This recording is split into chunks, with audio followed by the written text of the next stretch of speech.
Pues muy buenas tardes a todos. Gracias por estar aquí. Bueno, los que no me conocen, me llamo Ángel, soy Ángel Berna. Yo soy licenciado en Ciencias Biológicas y la verdad es que nunca pensé que acabaría presentando este tipo de temática, ¿no? Es muy interesante porque durante toda mi vida me he dedicado al análisis de patologías en estructuras de madera y es una formación que la verdad como que me ha preparado también para entender muchas cosas de lo que vamos a ver, sobre todo con el tema del Arca de Noé. Para que tengáis una idea de cómo empezó todo o por qué bueno, entré en este mundo tan apasionante.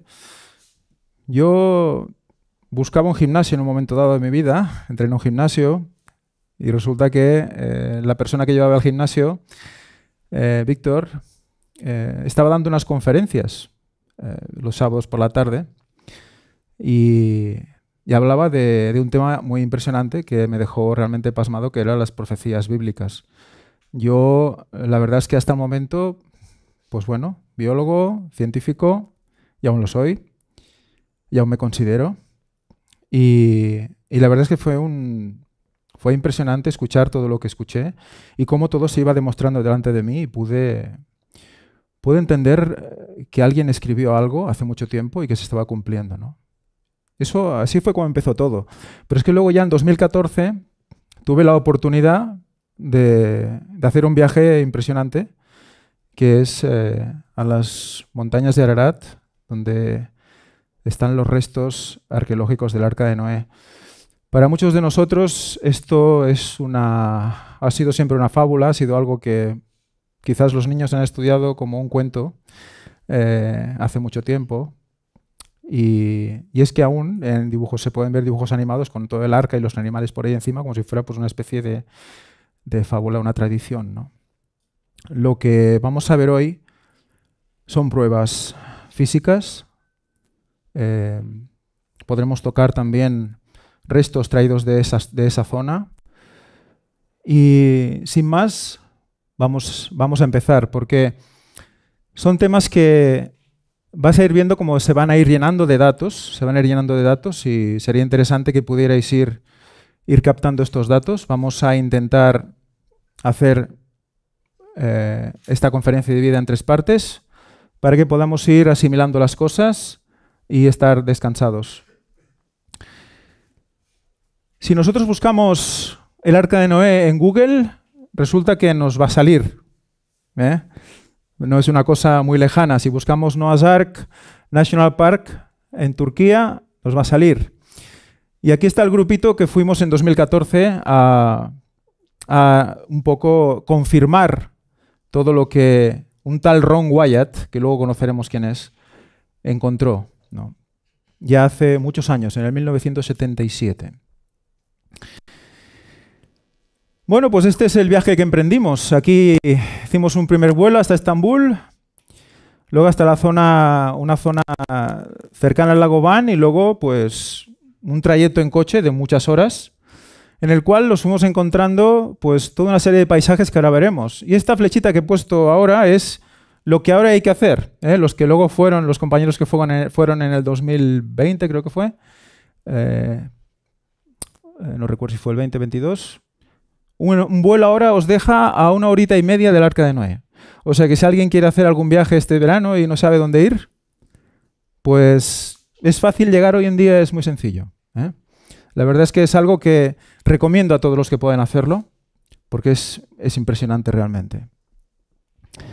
Este es el paisaje que nos encontramos desde que aterrizamos en el segundo aeropuerto hasta que llegamos hasta la zona donde está el Arca de Noé. Es una zona estrictamente volcánica.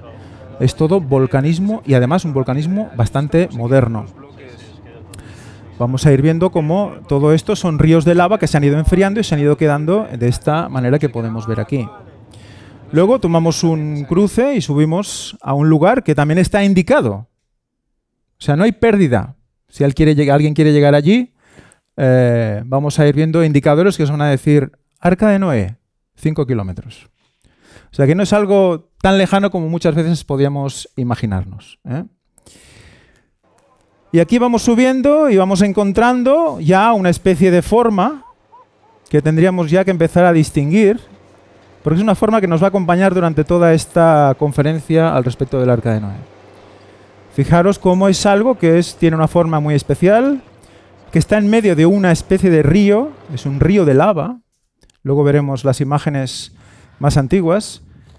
Y ahora vamos a ver cuando llegamos allí. Este es Víctor, el que os comentaba, el que llevaba el gimnasio, cuando entré en 2001. Es un lugar verdaderamente distinto. Si podéis subir el volumen, por favor. Un lugar especial, un lugar donde muchas personas han dicho que era una falsedad lo que aquí había, pero es un lugar sencillamente conocido como el Arca de Noé. Lo tenéis ahí, tras mí. Cuesta entender que viendo esto alguien pueda decir que es solo una formación rocosa, con arena y nada.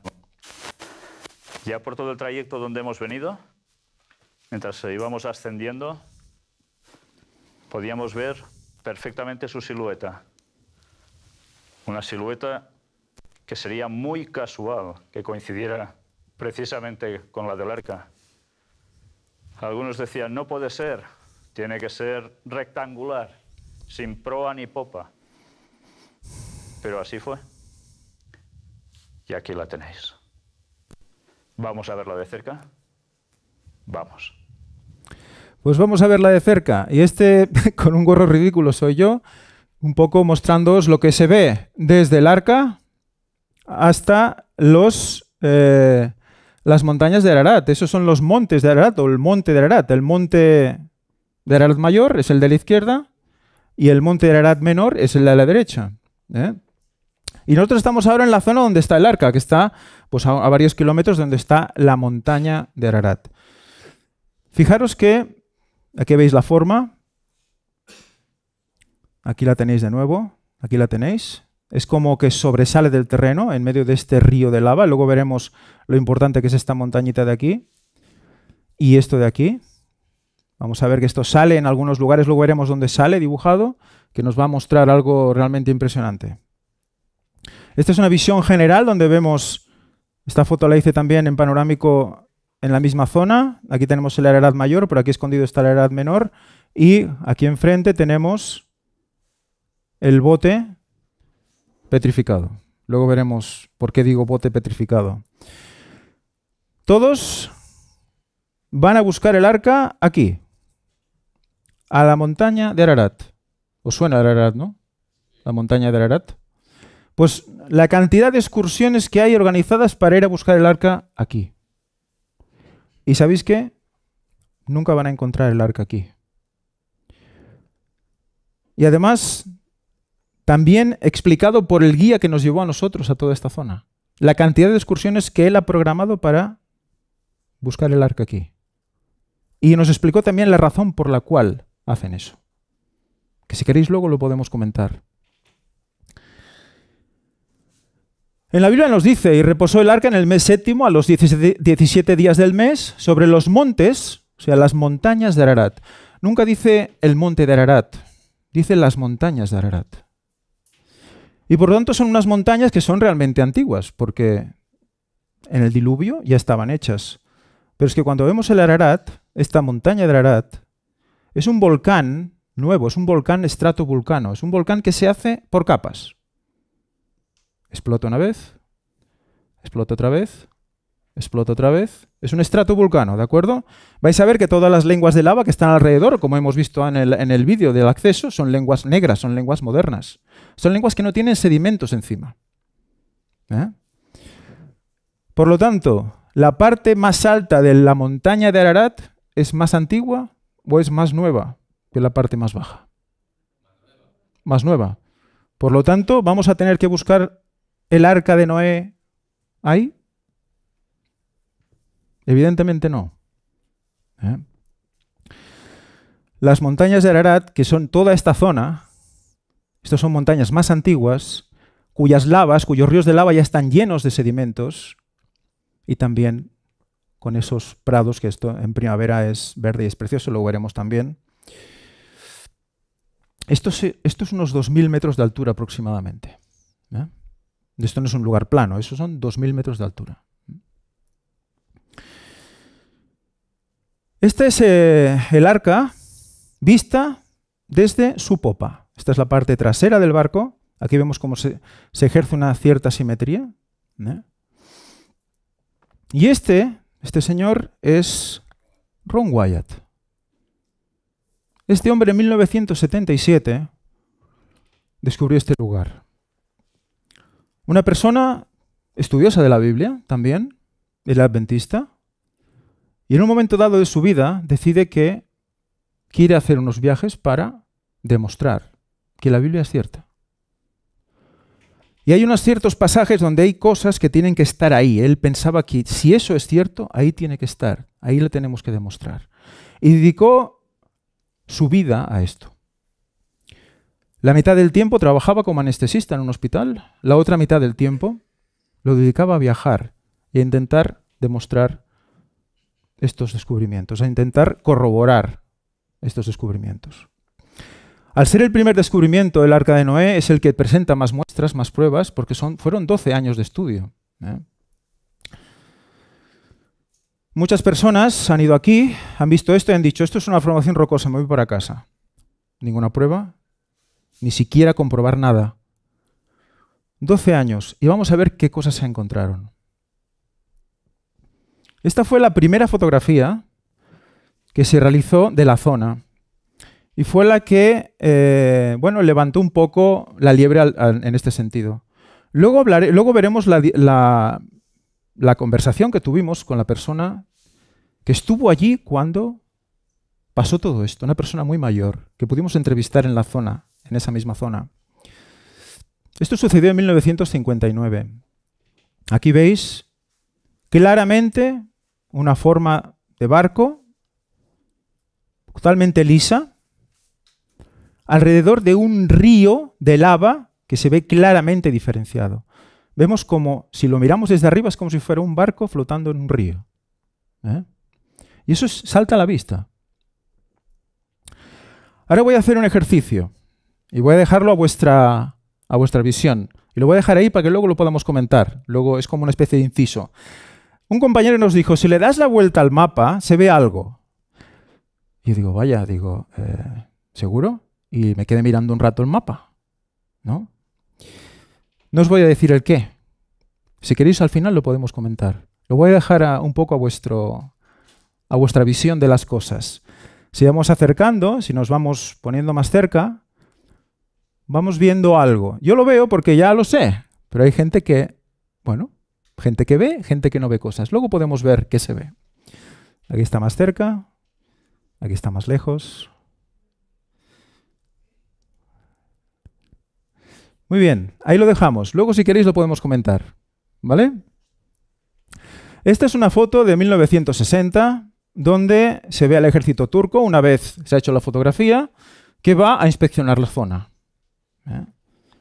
Después de ellos, llegaron ¿quién? Los americanos. El ejército americano. El ejército americano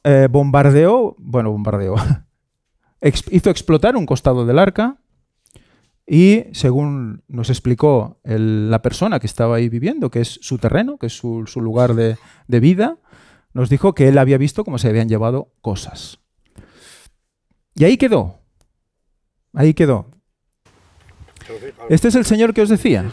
Le hicimos una entrevista en ese lugar. Este hombre conoció a Ron Wyatt, conoció a todos los que vinieron antes de él y después de él. Vio al ejército americano y nos explicó algo realmente impresionante. Como luces así de semáforos, eran rojas, amarillas y azules, y iban parpadeando. So after the, it's like just go by.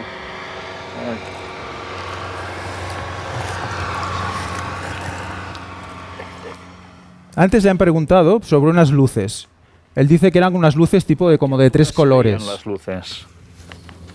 Sefer, how high he saw the lights? what distance? Ahora le preguntan a qué altura se veían esas قالوا luces. چند متر جوری بو ایشق ایشق. ایشق چتکی و چند متر جوری داتا کفشه جوری یا تامسا گمی خو یا تامسال گمی گمی orta kısmında ya yodi خدا değil orta kısmı yerde. orta kısmında peki قجوری داشته لیبنی رو devam ay data kفشه Juri sen utanım jiri. he said he saw the light just the arc point only Es decir, no estaban arriba de nada ni a ninguna distancia, estaban en el arca.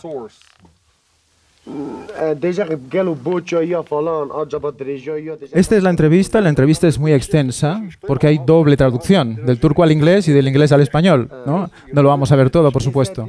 Pero un poco era para que vierais que él está explicando que había unas luces alrededor del arca y que estas luces hacían como una especie de movimiento, luces de 3 colores que subían hacia arriba y volvían a bajar por las noches. Que a partir de eso que él vio, se dio información al gobierno y que fue entonces cuando vinieron los aviones y empezaron a fotografiar la zona. O sea que hubo algo previo que hizo que todo el mundo estuviera atento a este lugar. No sé si recuerda algo parecido que pasó en la Biblia con una cierta estrella que llevó a gente a un lugar y encontraron no sé qué niño en un pesebre. No sé si os suena de algo. Los magos de Oriente, ¿no? El niño era Jesús. Fijaros cómo pasa algo como que hace que se salga a la luz este lugar y empieza a venir gente. Viene el ejército, pero en un momento dado de la época de la historia llega Ron Wyatt en 1977 porque él revisa algo en un libro. Luego vamos a ver un testimonio de su propio hijo. Y nos va a explicar algo muy interesante. Y es que ellos, Ron Wyatt y sus hijos, al ver esta foto en un archivo, deciden, porque es lo que os decía antes, él quería demostrar y quería ver si realmente esto estaba ahí para poder llegar a las personas y explicarles pues, que Dios existe, que es verdad. Entonces le pasan toda una serie de cosas en ese viaje. Y una de ellas es algo con un taxi. Vamos a ver esta entrevista. Un trocito solo, porque también es larga. Pero vamos a ver trozos en el día de hoy. Can you tell them about the taxi stopping 3 times, searching for Noah's Ark? He was asking about the first trip when we went to look for Noah's Ark in Turkey, our very first trip overseas. When we got there, all we had was an aerial photograph from the book, the Ark file, and we didn't have like a compass or the map coordinates or anything or any way to know which direction to go once we got to Turkey. And we were on a train and going through all these mountains. And then we got down to the town Dogobazit or something like that. And we were driving in a taxi, and my dad said, guys, there is no way we're going to be able to know which direction to even start looking.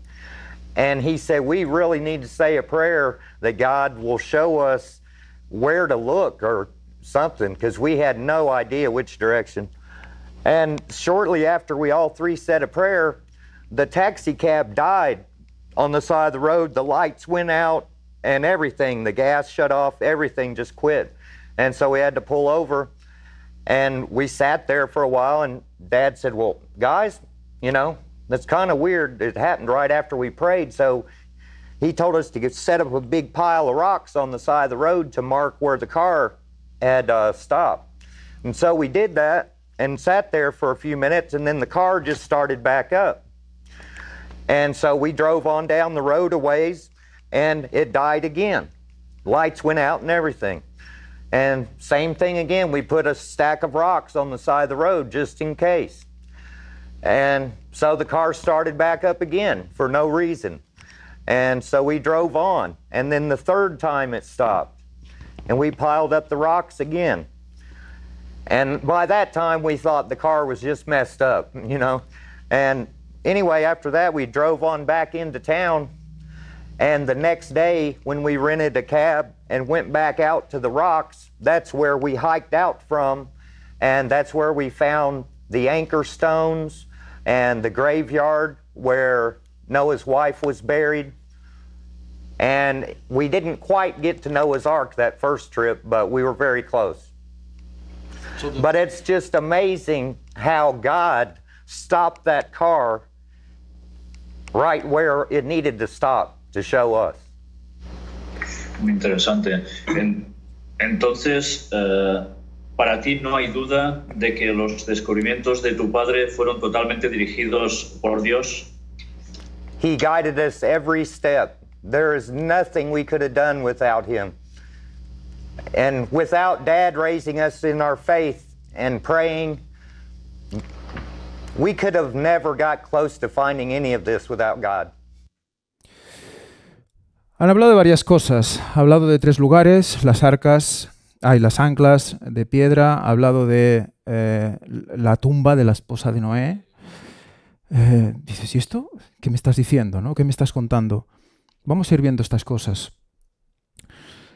Es interesante. Yo soy el cámara, lo siento por, por todo lo que habéis visto aquí. Eso fue en 2012. Aún no habíamos ido al arca, pero se salió la oportunidad, si queréis luego os explico lo que pasó, porque fue impresionante cómo fue, de ir a Estados Unidos y estar cerca de esa zona donde estaban pues la familia Wyatt. El padre ya había fallecido, falleció en el 99, Ron Wyatt, pero estaban sus hijos. Y pudimos concertar una reunión con ellos y hacer esta entrevista. Entonces me fui con todos los cables porque yo sé lo que sé, pero de tecnología lo justo, y ahí montamos todo lo que pudimos para que se pudiera grabar esta entrevista. Y él trabajaba de pintor en ese momento, llegó justito en ese momento, se puso, ya veis que estaba sucio de pintura, y bueno, se dispuso a explicarnos esta situación. Él estuvo con su padre en ese lugar, él vivió todo esto, por lo tanto es un testimonio de primera mano. Esto pasa en el 1977. Ron encuentra el arca y la encuentra así. Él se vuelve para su casa. Puesto que es cristiano, empieza a hacer oración, empieza a orar y empieza a pedir al Señor, ¿cómo puedo hacer? Yo no tengo medios para hacer excavación aquí. ¿Cómo lo voy a hacer, Señor? Esto es el arca de Noé, ¿cómo lo voy a hacer? Resulta que él, esperando cómo hacer, resulta que en el año 78, un año después, hay un terremoto en la zona. Hay un terremoto en la zona. ¿Y qué pasa? ¿Veis alguna diferencia? ¿Veis alguna diferencia? En el año 77, Ron encuentra el arca como zozobrando, ¿no?, dentro de la lava. Pero es que en el 79, después del terremoto, toda el arca queda como emergida en un solo bloque, demostrando que es un solo elemento. Pero es que no es que el arca hubiera subido, es que todo el alrededor, todo el suelo de alrededor descendió por el terremoto. Realmente es un testimonio impresionante. Es impresionante. ¿Habéis visto en la fotografía del 60, como esto? Él lo vio en el 77, en el 60, la foto que habéis visto de los turcos, estaba igual el arca, estaba en la misma posición, zozobrando. Pero a partir del 78, tenemos el arca como la podemos ver hoy, con todos sus cantos, con sus cuadernas al descubierto. Cuando pasó esto, ¿qué pasó? En el proceso de petrificación tiene que haber hay un momento en el cual toda la madera queda cubierta de material y ese material ahí se petrifica. En este caso, como estaban orientadas hacia arriba, iba entrando el agua de la lluvia, el hielo y demás. En las diferentes grietas, ahí se va generando una congelación del agua que hace que aumente el volumen y va como rompiendo las rocas. ¿Sí? ¿Conocéis ese proceso de criofractura?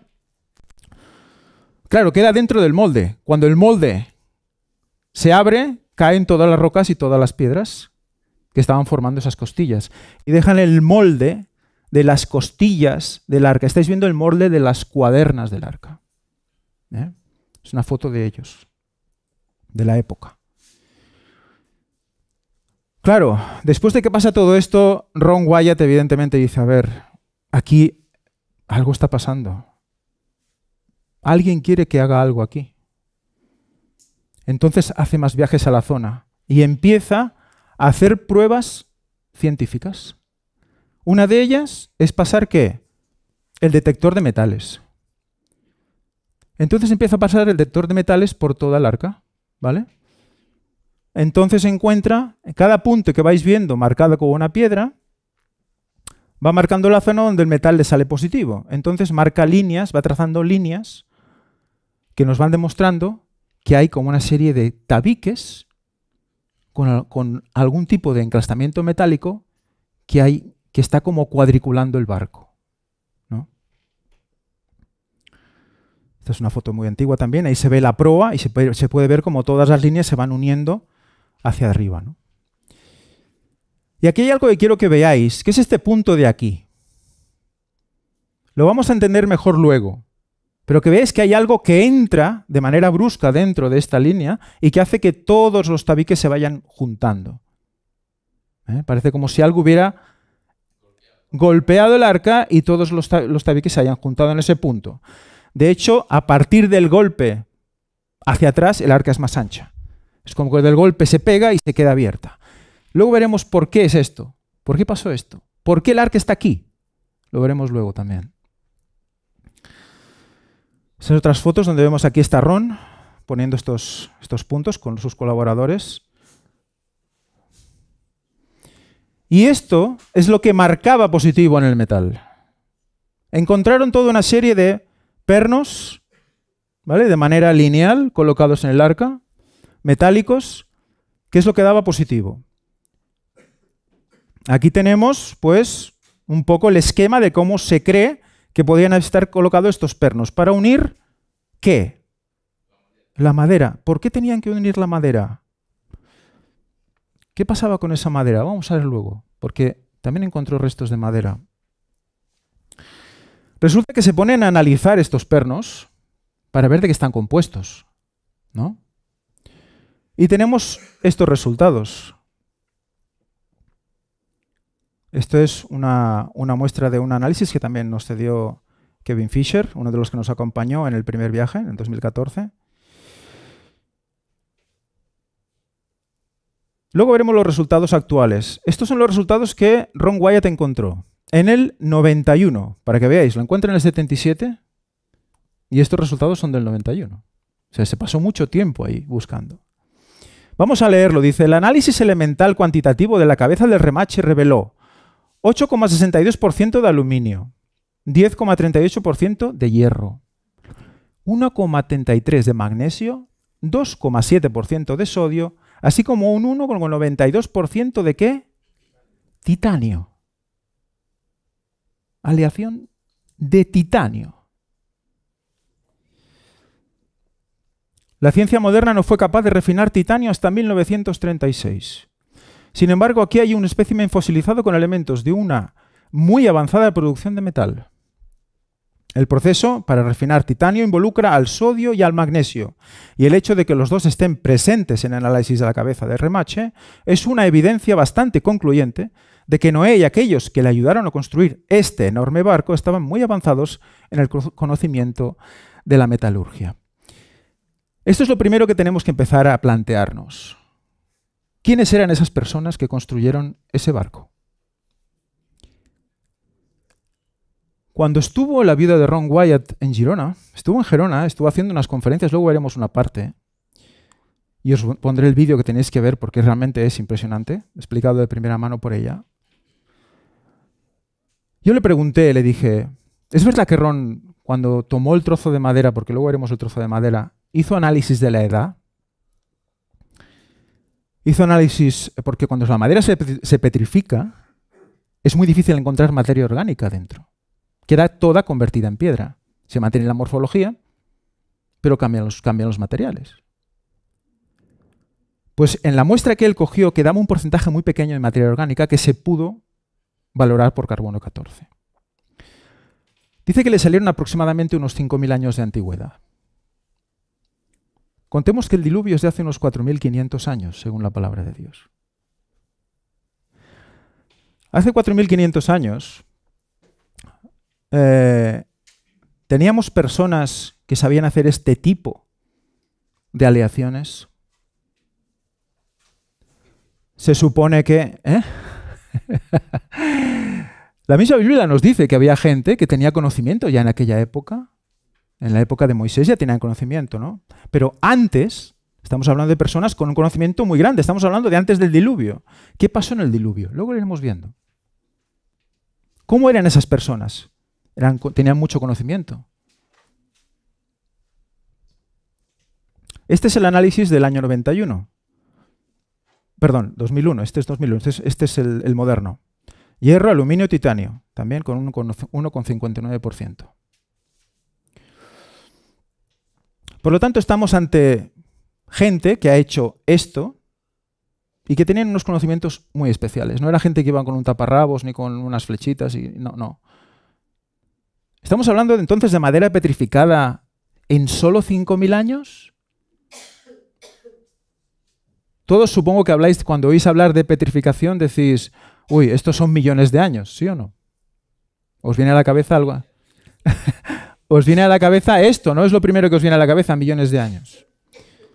Pero es que si buscamos bien, la ciencia nos deja muy claro, porque hay descubrimientos que son científicos también, que habla de petrificaciones de 35 años. Cuando las condiciones son las adecuadas. Entonces, lo que importa no es tanto el tiempo como las condiciones. Y en condiciones volcánicas con elevadas composiciones de silicio, ante silicatos, las petrificaciones son rápidas.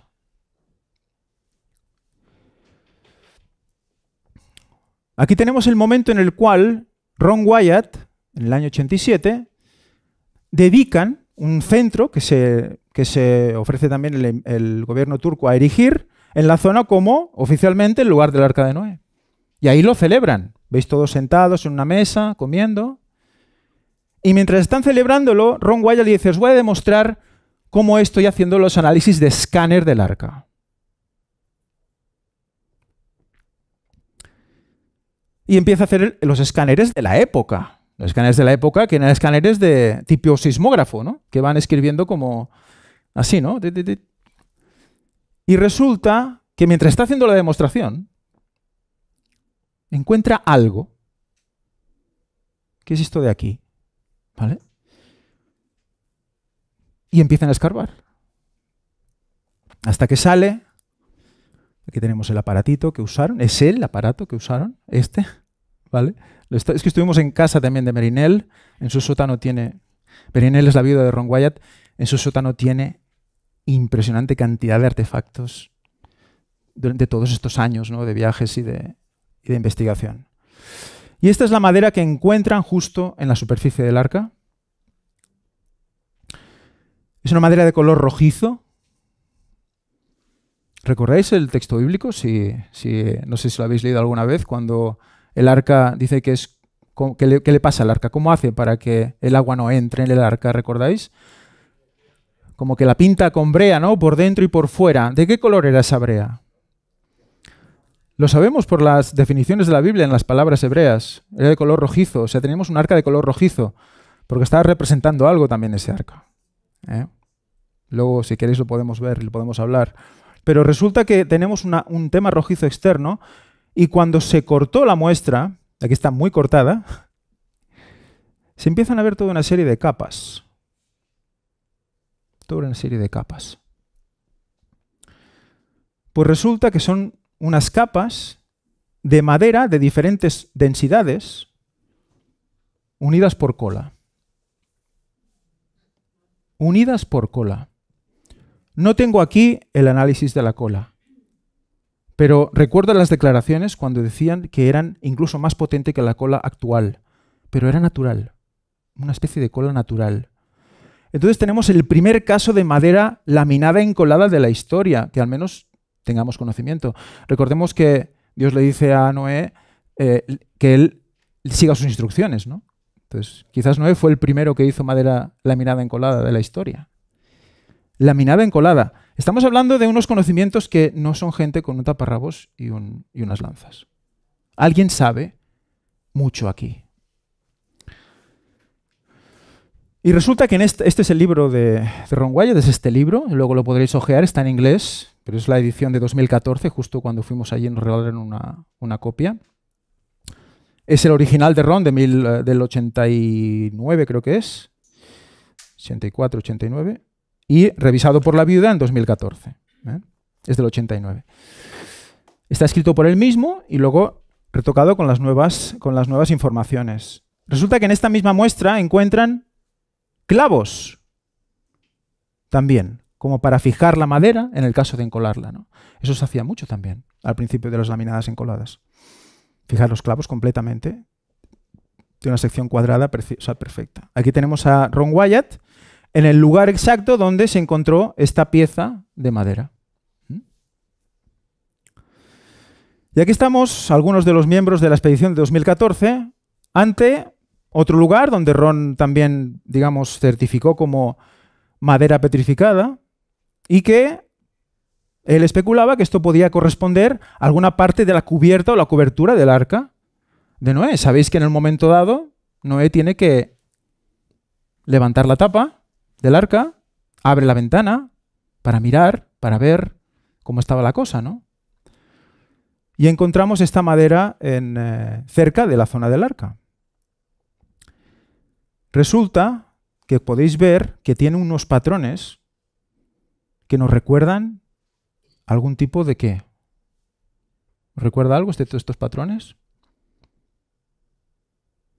¿No recuerda nada?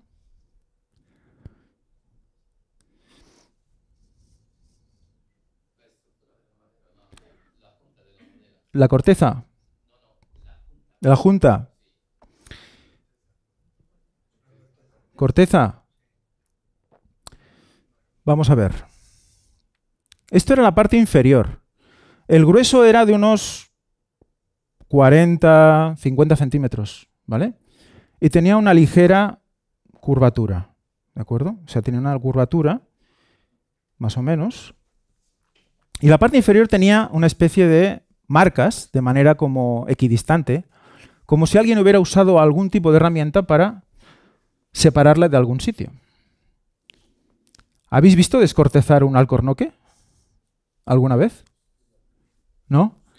Meten como una especie de pala entre la madera y la corteza y van descorchando, ¿no? Descortezando el árbol, ¿no? Y es lo primero que nos vino a la cabeza. De aquí pudimos tomar una muestra.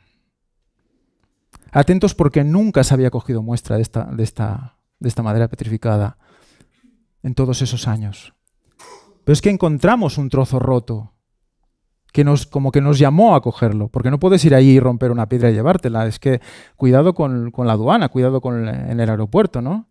Entonces encontramos un trozo y lo que hicimos coger el trozo fue romperlo todo emocionados, repartirlo entre nosotros y llevarlos a diferentes lugares, diferentes laboratorios para ver qué podíamos encontrar.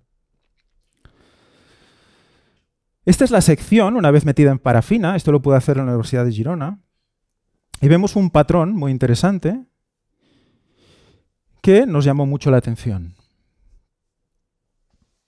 Estos fueron los aparatos que usamos ahí en la universidad para poder hacer estas fotografías, que luego veremos. Tenemos unas fotografías del microscopio electrónico.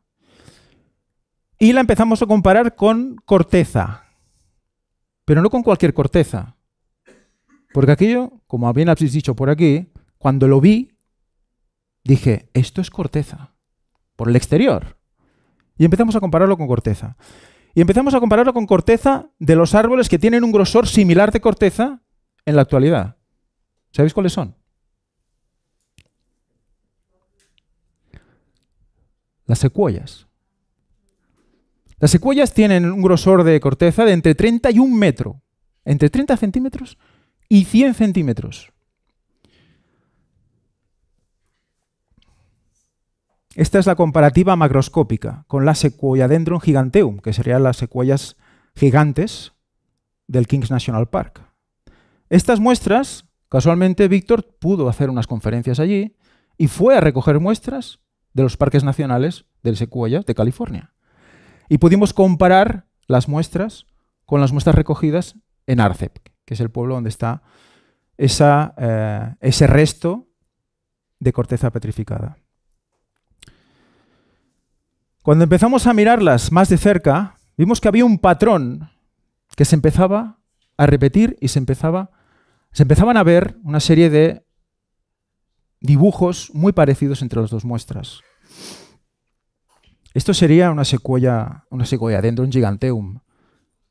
Es pequeña, ¿no? Fijaros la comparativa con las personas, ¿eh? No sé si habéis visto alguna vez estas secuoyas en algún tipo de documental o en la televisión y demás, ¿no? Tienen que hacer escalada para poder llegar arriba de todo, ¿eh? Otro tipo de secuoya, y empezamos a ver toda una serie de patrones horizontales con pelitos verticales que los tenemos igual en la corteza de secuoya. Aquí los tenéis. Patrones horizontales con pelitos verticales. Algo nos estaba diciendo ya. Si tenemos un barco petrificado, donde dice la Biblia que estaba el arca, con las longitudes, porque no lo he dicho antes, pero la longitud es la misma que marca la Biblia. El único libro de todos los libros, llamarle religiosos, tradicionales y demás, que pueden hablar de este fenómeno, ninguno dice dónde está, ni dice las medidas, sí la Biblia. Y resulta que coinciden las medidas con las que tenemos en la Biblia. Pero es que además, vamos a ver que la Biblia dice algo más de la madera del arca. Nos da el nombre de la madera. Esta es la secuoya de la costa de California. Este es un espécimen muy joven, con una corteza muy pequeña, pero que es el que nos pareció más, digamos, más parecido a nivel macroscópico, ¿no? Esta sería la corteza que encontramos allí. Esta es la corteza de la secuoya roja de la costa. Otra de las razones por las cuales nos dio por comparar con la secuoya es porque justamente un año antes se me ocurrió preparar unas conferencias al respecto de la madera del arca de Noé. Me interesó muchísimo por el tema de que yo me dedico a la madera. Entonces, como que me llamó mucho la atención y me dediqué a buscar. Y llegamos, si veis, las primeras 7 conferencias son hechas en el año 2013, antes de ir al arca de Noé. Por lo tanto, no tenía los datos que tengo ahora, ¿no? Y os puedo hablar. Y llegamos a la conclusión de que muy probablemente la madera fuera de secuoya, por las longitudes, por la flexibilidad, por las características mecánicas del ciprés, porque la secuoya es un tipo de ciprés. ¿Por qué digo esto del ciprés? ¿Qué tiene que ver el ciprés con todo esto? Hace una madera de gofer, harás aposentos en el arca y la calafatearás con brea por dentro y por fuera, como hemos visto. Resulta que la madera de gofer, de una raíz, esto es una concordancia que analiza el significado de las palabras hebreas, sus raíces y de dónde provienen. Porque el hebreo es impresionante. El hebreo es un lenguaje que es musical. Una sola palabra te puede decir 50.000 cosas. Incluso la contraria. Depende del contexto. Es muy interesante el hebreo. De una raíz que no se usa, probablemente significa alojar. O sea, como, ¿no? Un tipo de árbol o madera como usada para construir. Aparentemente, ciprés. Y entonces ya como que todo empieza a cuadrar, ¿no? Ciprés, familia de las cupresáceas. Pero es que la secuoya, aquí donde la viste, es el sargento General Grant, se llama. Creo que se llama el General Grant esta secuoya. Es la que tiene más volumen hoy en día. Tiene hasta 1 metro de grosor en su base solo de corteza. Resulta que la secuoya también es de la familia de las cupresáceas. O sea que es una especie de ciprés gigante. Entonces tenemos que la Biblia nos dice las medidas, el lugar, el tipo de madera. Y cuando vas allí resulta que lo que te encuentras son las medidas, el lugar y el tipo de madera.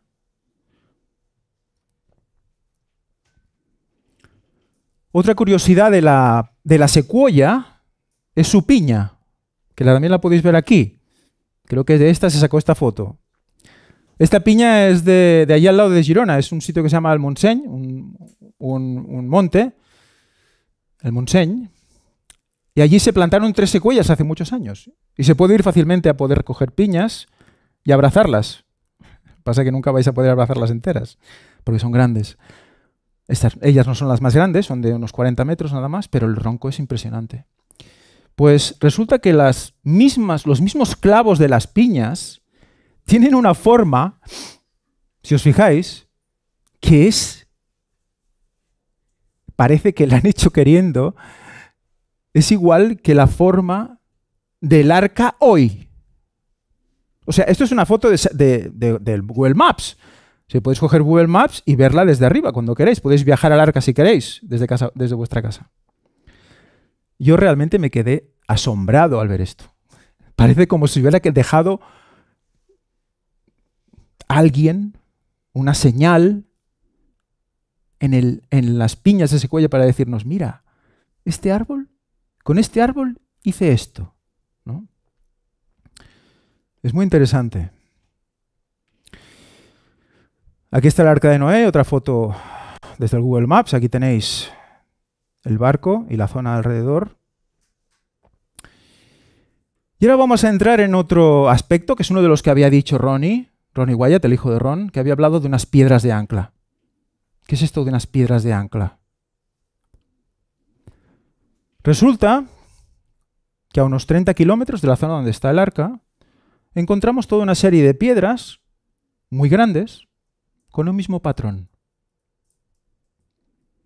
Son piedras muy grandes, pues, ¿qué? 4 toneladas, gigantes, con un agujerito en su cabeza y con muchas cruces grabadas. Y eso se repetía en las 25 o 30 que se han podido encontrar. ¿Vale? ¿Qué pasa? Muchas de ellas, esta parte les falta, porque al caerse o al tumbarlas, lo primero que se rompe es esto de aquí. Es la parte más quebradiza, más débil de la roca. El agujero no es un cilindro perfecto, es más estrecho del centro, cosa que apoyaría el hecho de que fuera una piedra hecha para que una gran cuerda la sosteniera hacia arriba, sin que al tocar el borde se partiera la cuerda por el peso.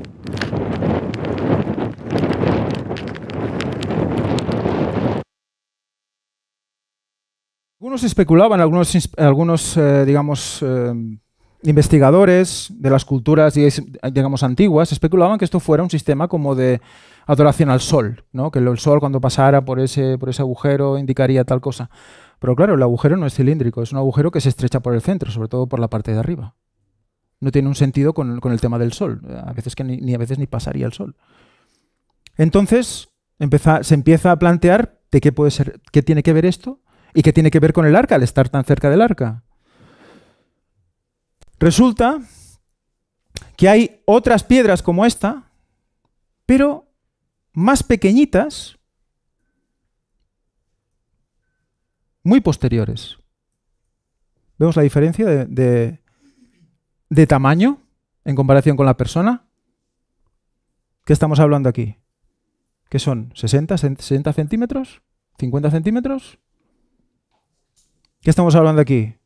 ¿2,5 metros? ¿Vemos la diferencia? ¿Para qué servían estas? Para nivelar los barcos fenicios cuando atravesaban el Mediterráneo. Resulta que iban cargados, como el arca iba cargada, y para que el barco no se hundiera con el tambaleo de las olas, les ponían pesos de piedra en la quilla para que el peso de las piedras mantuviera el barco más pegado al agua, intentando que el barco no zozobrara, no se hundiera. Si nosotros trasladamos esto al arca de Noé, estamos hablando de un barco 150 metros de largo, con unas piedras de ancla que tendrían que ser como, pues muchísimo mayores que unos barquitos, a lo mejor de 5 metros de largo, 10 como mucho.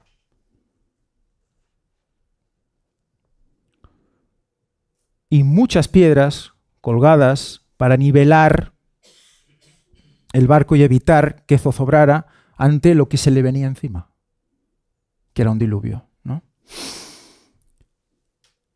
Claro, y dices, ¿cómo puede ser que una cuerda aguante estas piedras que pesan 5 toneladas sin romperse por el aro? ¿no? Por la zona, por el circulito. Bueno, pero es que estas piedras cuando fueron conectadas, no fueron conectadas al aire y el arca volando. Se conectaron en la tierra. Y cuando el agua fue subiendo, el agua mismo ayudó a levantar las piedras. Hacía un doble efecto. Es muy interesante esto. Confirma que es un barco hecho ¿para qué? Para cargar y para aguantar algo que le venía encima. Que era la tormenta del siglo. Más que una tormenta. Si nosotros leemos cuando describe la Biblia el diluvio, es agua del cielo, es agua de la tierra, es movimiento sísmico, es la tectónica de placas. Estamos hablando de cosas realmente impresionantes que destruyen completamente muchas de las teorías científicas actuales. Podemos seguir hablando de esto, pero más adelante. Aquí tenemos las piedras de más o menos 1 metro de altura, las más grandes, y esta, aquí estoy yo mido 1,83 m, pues 2 metros y pico. Aquí está Víctor, siempre sale con los ojos cerrados, pobre, en las fotografías. Estas son el resto de anclas que encontramos, muchas de ellas, como os decía, sesgadas de la parte superior. Al caerse, al tirarlas, al usarlas, quedaban pues rotas. Y algunas de ellas con algunas serigrafías muy interesantes como esta de aquí abajo que tenemos aquí. ¿Qué es esto? Es una especie de pirámide, un sigurat le llaman, una pirámide escalonada. Esta pirámide escalonada hace referencia a la Torre de Babel y tiene un obelisco en su parte superior. Os recomiendo visitar el canal, El Gran Engaño Final, y ver todas las conferencias que se han presentado al respecto de los obeliscos, lo que representan, y por qué están relacionados con Babel y con Babilonia. Y por qué ellos, resulta que alguien hace referencia a esto en estas anclas del diluvio. ¿Qué pasó después del diluvio?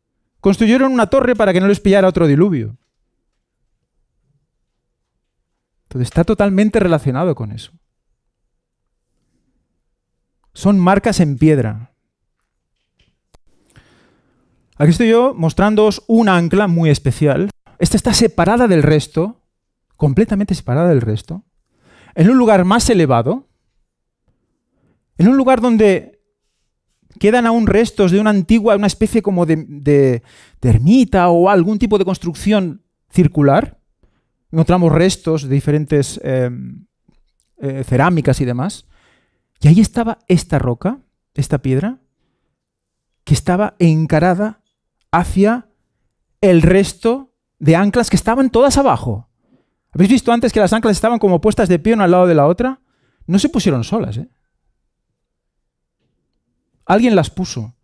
Y alguien puso esta aquí arriba y la dejó orientada hacia las otras. Una especie de encaramiento, ¿vale? En una parte más elevada. Y veis cómo está rota de arriba. Aquí veis el trozo que cayó con el agujero a medias. ¿Lo veis? Estoy cubriendo yo con la mano para que se vea el resto del agujero que faltaría por cubrir. ¿Lo veis, no? Esa es la zona de arriba que se parte cuando cae la piedra. Quedando la piedra siempre sesgada por arriba. Aquí tenéis el trozo y el círculo que no acaba de hacerse. Aquí tenéis la piedra con el trozo. ¿Veis la piedra caída y el trozo roto? Y aquí el agujero que falta. Es un ancla. ¿Pero qué tiene de especial este ancla? Pues resulta que este ancla tiene 8 cruces. 8 cruces. Una más grande, otra un poquito inferior, luego 3 de un tamaño y otras 3 un poquito más pequeñas. Todo va bajando, va disminuyendo el tamaño. ¿Por qué 8? Y los que lo sepan...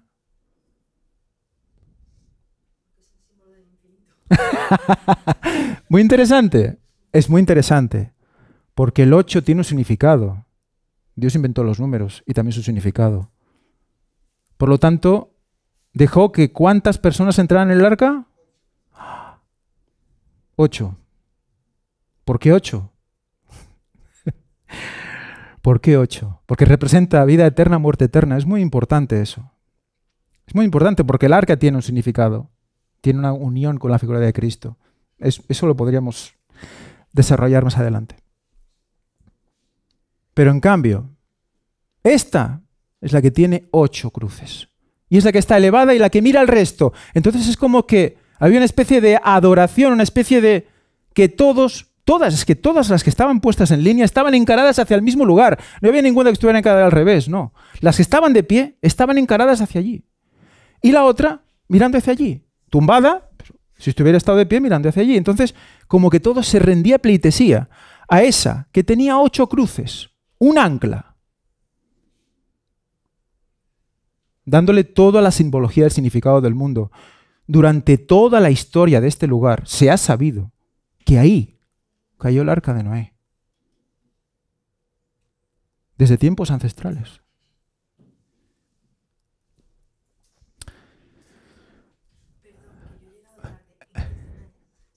Vale, esto es Arcep. Esto es el este de Turquía. El este de Turquía, al límite de Armenia, sí. Ahí está el arca. Luego hemos comentado lo de las preguntas y podemos... Bueno, ya... bueno, luego comentamos todas estas cosas. La idea es que las preguntas... No, antes lo he dicho, no estabas... No, tranquila, no pasa nada. Si de caso las siguientes preguntas las podemos hacer cuando hagamos las pausas, así podemos cumplir los horarios, ¿vale? No pasa nada. Pues resulta que, claro, hay algo alrededor de este lugar. Algunos han preguntado a lugareños que les han dicho que incluso la zona donde está el arca se llama la montaña del juicio final, la montaña que está detrás. O sea, cosas que te acaban dejando como diciendo, ¿qué está pasando aquí? Son cosas que vienen, son conocimientos que vienen de muy lejos. No son de ahora que se nos ocurre que esto es así, no. Está marcado desde hace miles de años. Y estas cruces son cruces armenias. Esta zona antes era Armenia, hasta que los echaron de allí. Este es el arca. Estas son las anclas. Y dices, bueno, ¿y por qué están tan lejos unas de otras? Bueno, de hecho por el camino también vas encontrando alguna, ¿eh? Luego ya, más adelante han ido encontrando otras. Pues resulta que es muy sencillo. Resulta que el arca, en el momento que el nivel del mar va bajando, las anclas se tienen que ir dejando porque van tocando el suelo, se van dejando, y cuando llega al lugar, ¡pum!, ahí se queda y queda pues estancada en el lugar sin anclas. Aquí veis la zona donde está el ancla de las 8 cruces y la zona donde está el resto de anclas, mirando hacia aquí. Pero es que resulta que pudimos hablar con un lugareño, estuvimos en su casa tomando té rojo, y nos explicó algo de sus antepasados, nos explicó algo de sus abuelos, bisabuelos. Dice que en un momento dado empezaron a bajar piedras muy grandes que estaban en este lugar, que es una montaña que hay al lado de esta zona. Una montaña que ahora es un cementerio. Entonces, esas anclas que vemos aquí fueron bajadas en carro desde aquí. Entonces, resulta que esto es convertido en un cementerio, un lugar sagrado. ¿Por qué? Bueno, porque vinieron del cielo y de aquí al cielo. Todo está con un símbolo constante. Todo es simbólico, todo es simbólico. Y resulta que aquí aún había algunas piedras, no de ancla, pero sí muy grandes, con diferentes cruces, que aún estaban ahí, no estaban abajo, estaban arriba. O sea que a las que eran ancla, las bajaron, las otras quedaron ahí. De lápidas de panteones familiares. Los usaban de lápida, con las cruces grandes, cruz grande para el padre, cruz un poco más pequeña para la madre y más pequeñitas para los hijos y las hijas. O sea, lo mismo que habíamos visto en el ancla de las 8 cruces. O sea que todo tiene una especie de unión en ese símbolo y en esa interpretación. Y aquí está la tapa del arca, la que hemos dicho antes, el árbol, la corteza de árbol, esa corteza de árbol que hemos dicho, que tenía esa curvatura, que si esa curvatura la cerramos, nos sale un árbol impresionante. Recordad que algunas secuoyas llegan a 11 metros de diámetro, la más grande. 11 metros de diámetro. Esto es una foto que sacó Ron Wyatt en el año 77, cerca de esta zona. Justo en la base del cementerio se encuentra lo que fue llamado la casa de Noé, que es donde se sale esta fotografía. Se encuentra toda una serie de construcciones Y se especula que podría ser un lugar donde Noé pudo estar. ¿Por qué? Esto es hoy día está totalmente destruido. No solo porque las inclemencias del tiempo, es que la gente allí, cada vez que Ron Wyatt descubría una cosa, estaban detrás todos intentando expoliarlo. O sea, todas las tumbas de ese cementerio están expoliadas. Tú vas por allí caminando y te viene la gente con monedas antiguas y te las quiere vender. O sea, todo está asaltado, todo.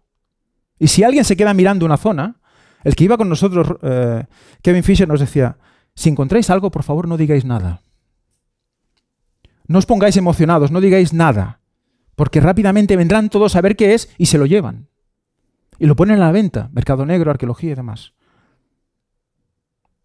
O sea que hay gente que en su casa tiene una cantidad de artefactos impresionantes. Justo en la casa de este hombre que nos explicó toda esta historia de sus antepasados con el cementerio y demás, él tenía en su jardín que parecía el Museo del Cairo. Era impresionante lo que dice que encontró en su jardín. Digo, madre, si todo eso cabía en su jardín, todo estaba ahí. Es impresionante, ¿eh? O sea, es... Y ahí, esto es hoy día, ¿vale? Las ruinas, que ya no queda, vamos, nada. Y aquí hay algo muy especial. Se ha considerado que podía ser un altar de sacrificios, porque Noé también, recordad, que después del diluvio tiene que hacer sus rituales y demás, y siempre se hacían en altares que no estaban labrados. Entonces, este podía haber sido tranquilamente un altar donde se podía haber hecho este tipo de sacrificios. Pero lo que realmente marcó el lugar y lo que le hizo pensar a Ron Wyatt que esto era la casa de Noé, es que encontró unas lápidas. Él consideró que eran unas lápidas. Aquí tenemos una que tiene una forma claramente de lápida, otra tumbada. Esto es una foto de un fotograma de una película hecha con este tipo de cámaras del año 77. Por lo tanto, la cinta... Yo estuve hablando hace poco, esta semana con la viuda, para preguntarle si aún conservaba la cinta original de donde sacaron estos fotogramas. Dice que la cinta está muy deteriorada, que es casi imposible sacar algo bonito de ahí. Entonces tenemos unas fotos que es lo único que podemos mostraros, no hay nada más. Pero en su libro, ella me envió unas fotos de su libro, nos explica, pues bueno, primero eso, ¿no? Que no puede mostrarnos, digamos, el vídeo ni las fotos originales, fotogramas originales, porque está la cinta muy degradada, pero nos empieza a explicar que había dos grandes piedras, una vertical y otra horizontal, como hemos visto, y que había una serie de dibujos grabados allí.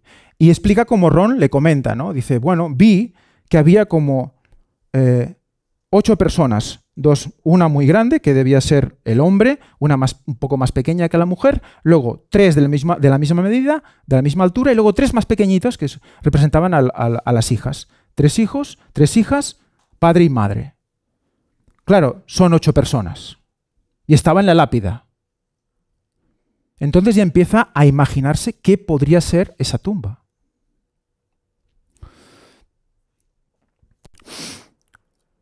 Cuando vas viendo lo que le va explicando Ron a ella, le dice que también había una especie de dibujo que parecía un arco iris en la misma piedra. Y algo que parecía como una ola elevada y una especie de forma rudimentaria de bote encima. Claro, son toda una serie de características que nos llevaban a pensar algo. Pero es que además... vamos a leer lo que dice. Ron pensó que era muy posible que se tratara de representaciones iconográficas de los supervivientes del diluvio, alejándose del barco con un arco iris sobre sus cabezas, porque estaban como en dirección como contraria del barco, ¿no? El relato bíblico dice que estos supervivientes fueron Noé, su mujer, sus 3 hijos, etc., ¿no? Luego seguimos leyendo. Estas son las fotos, pobres fotos sacadas del fotograma. Veis que aún faltan trocitos del fotograma, es ruinoso. Pero se ve algo. Aquí tenemos como una especie de curvas, ¿no? Que podrían ser esos arcoíris. Luego dice que encima de eso los armenios parece ser que grabaron cruces, o vete a saber de qué época, por lo tanto como marcando el lugar, como que hay un conocimiento antiguo de esto, ¿no? Esto sería pues un poco retocada para ver si se ve alguna cosa, pero no se ve casi nada. Pero aquí sí que se ve algo que ha descrito Ron, que es esa ola, ¿no? Y ese barco encima, ¿no? Y si cambiamos un poco los parámetros, podemos ver un poco más de contraste, cómo hay algo ahí que representa como una especie de ola y el arca encima. Observó que en la piedra que había en el suelo aparecía la mujer como de mayor tamaño, que él creía que representaba a la esposa de Noé, con los ojos cerrados y la cabeza inclinada hacia abajo. El hombre más grande, que creía que representaba a Noé, tenía los ojos abiertos. En la piedra más grande, que seguía en pie, él vio que la mujer y también el hombre más grandes tenían los ojos cerrados y la cabeza inclinada hacia abajo. Como que en una solo la mujer tenía la cabeza hacia abajo y en la otra los dos tenían la cabeza hacia abajo. ¿Qué puede querer significar que tengan la cabeza hacia abajo en una lápida?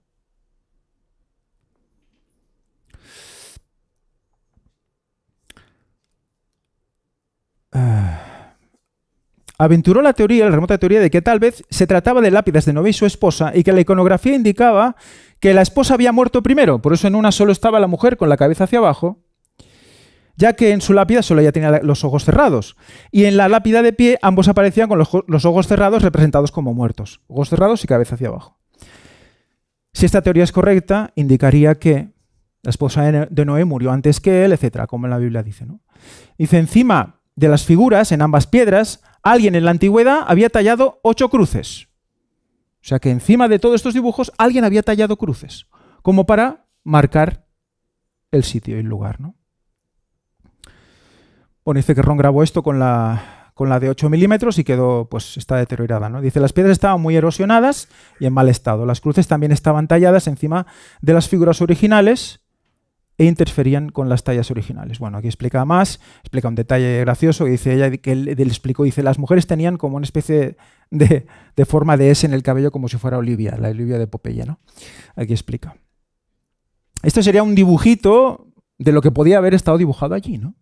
Una especie de arca con la ola, las 8 personas y el arco iris. Entonces, claro, estaban delante de una tumba, pero no era una tumba como otra cualquiera. No era una tumba de, pongamos, 2 metros de largo. Era una tumba de 4 metros y pico de largo. ¿Qué quiere decir esto? Es que empecemos a pensar un poco, ¿eh? Tenemos barcos gigantes con madera gigante, con conocimientos especiales, conocimientos fuera, digamos, superiores a lo que se supone que tenía que tener para la época. ¿Y tenemos cuerpos gigantes? ¿Dios creó al hombre así o así? ¿Lo creó imperfecto? ¿Lo creó perfecto? ¿Lo creó inmenso? Tenemos imágenes, bueno, de hecho, si visitáis Girona alguna vez, estáis todos invitados, tenemos en el museo, tenemos un pequeño museo, y ahí tenemos una reproducción de un fémur humano que se encontró en Irak de 1,20 m. 1,20 m. Si alguien quiere hacer la comparativa de 1,20 m con un fémur normal, veréis que la longitud del hombre que sale es igual a la longitud que os comentaba, 4,5 metros aproximadamente. Entonces hemos empezado a pensar ya en cambiar toda el concepto de lo que sería la evolución humana. Más ligado a una involución humana. Si no, mirad cómo estamos hoy en día. Resulta que también encuentran un lugar ya en la montaña. ¿Veis este lugar? ¿Recordáis? Esta es la montaña como cerrada que estaba detrás del arca. El arca estaba como por aquí, ¿no? Y aquí estaba la montaña cerrada en el fondo, ¿lo recordáis? Antes hemos visto en las fotografías. Resulta que aquí nos dibuja una montaña alta, que si tú la miras antes en las fotos hemos visto, que os he dicho antes, mirad esta montañita. No está. No está esta montaña alta. Esto es algo muy antiguo, que tiene 8 caras, que está encima de esta zona, y que nos dibuja un volcán que ahora ya no está. Y una especie de dibujito con una especie de arca en forma de ojo con personas dentro. Eso estaba aquí dibujado. ¿Veis aquí? ¿Veis la muestra aquí? Esto estaba alrededor de las caras de este punto. Después de hacerlo público fue totalmente expoliado. Ya no lo vais a encontrar. Es muy interesante todo esto. Aquí está el arca. Luego veremos más sobre esa montañita y vas a entender lo importante que es. Y ahora vamos otra vez a pruebas científicas, pruebas hechas con escáneres actuales. Dirección perpendicular al arca, longitudinal al arca, muro, muro, muro, muro, muro, muro y muro. Si eso lo vamos uniendo, ¿qué tenemos? Cuadraditos, ¿no? Muro que va para acá, muro que va para allá, salas. ¿De acuerdo? Aquí está Esmerinel, es la viuda de Ron. La fuimos a visitar este año pasado. Esta es una foto de esa visita, de la entrevista. Y juntamente con John Larsen de Nueva Zelanda hicieron los escáneres más impresionantes que podéis ver de este arca. Con forma de manera... Esto es un perfil, es como si cortaras el pastel de arriba abajo.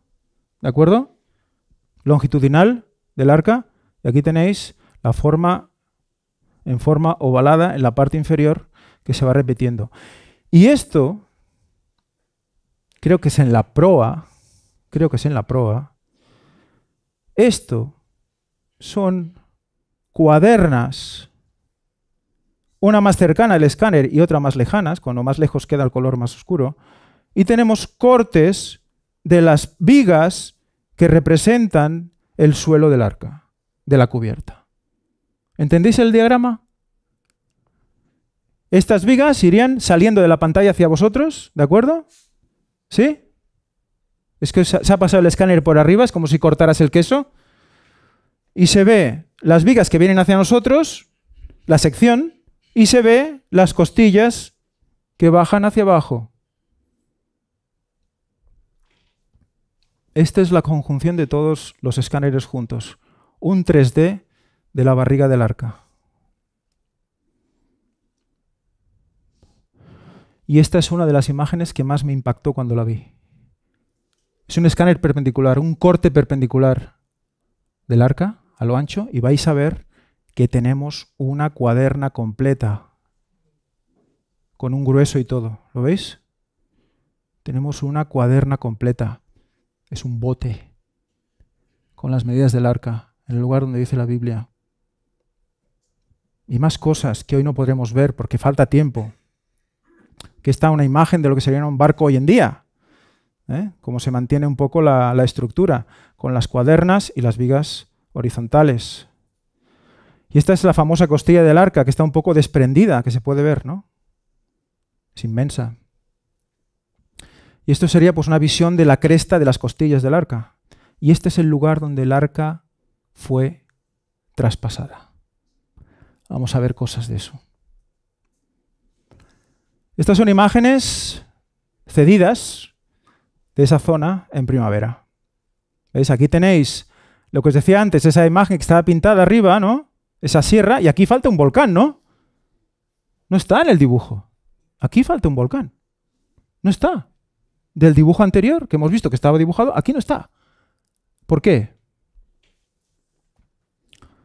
Aquí tenemos la proa del arca.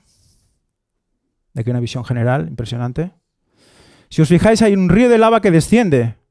¿Desde dónde? ¿Desde dónde? Desde el volcán que no existe, ¿verdad? Fijaros que es impresionante, ¿eh? Los dibujos que están allí en el pilón de 8 caras nos están marcando una fotografía de la época, ¿eh? Antes de que ese volcán explotara. ¿Cuándo explotó? Aquí tenéis más visiones del arca. Proa, popa. Y vemos cómo esto está incrustado. Muy bien. Pues aquí vemos la explicación que se dio a esto. Resulta que tenemos que aquí tenemos un volcán que aún no estaba explosionado y aquí un volcán que ya no existe. ¿Por qué? ¿Qué pasó? El arca cayó aquí. Y el volcán, al explosionar, lanza el arca con la lava hasta que se queda incrustada en el trozo que hemos visto antes, que ha atravesado el arca, que vimos antes como las líneas de los ribetes magnéticos marcaba como las paredes estaban juntando, del golpe queda enganchada aquí y por eso la podemos ver hoy. Porque si tú sigues el río de lava hacia adelante, hay un desnivel de no sé cuántos metros que el arca hubiera caído y hubiera quedado pues dispersada por ahí. Y luego comprueba que eso es el bote.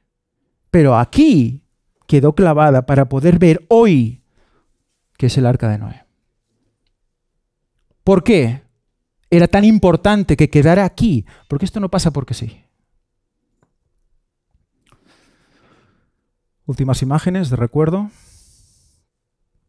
Y ahora algo que es algo que a mí me dejó impresionado. La verdad es que no lo conocía, pero hay un libro que habla del lenguaje chino.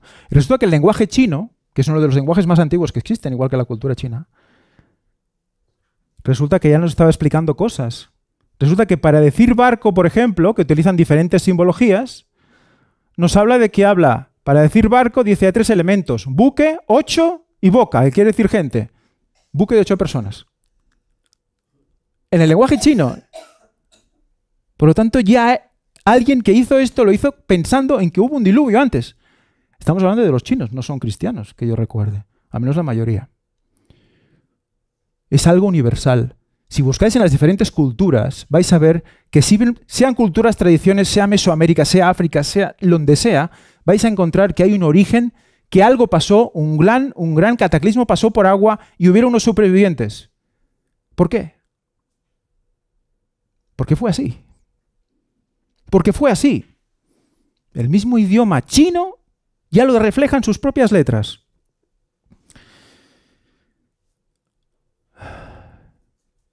Luego la palabra total significa 8 también. Tiene que ver con el 8, un conjunto de 8 personas. Es impresionante también, ¿no? Y bueno, y más abajo, ¿no?